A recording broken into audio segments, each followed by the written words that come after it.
Kwingxelo ayikhuphileyo uAthol Williams nobesakuba ngumhlohli kwidyunivesithi yaseKapa nombhali uvakalise inkxalabo esithi woyikisela ubomi bakhe sukela wathi wadiza amahlebo ngeenkampani nabantu abathile ngethuba wayenika ubungqina kwikomishoni kaJaji Zondo nebiphanda ngezityholo zokubanjwa karhulumente ngobhongwana.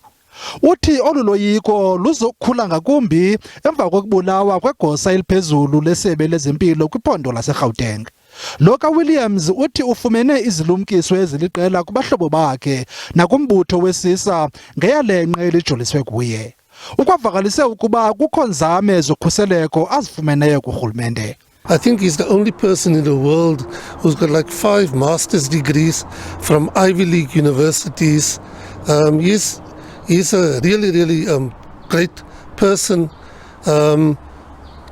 He would be an asset to any country, basically.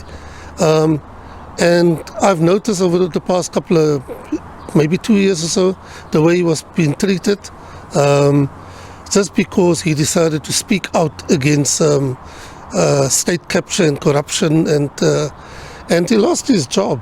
Idyunivesithi yaseKapa ithi ayikakhuphi ingxelo ngezindaba zokuhamba kaWilliams yaye yalile ukuphawula ngokwangoku.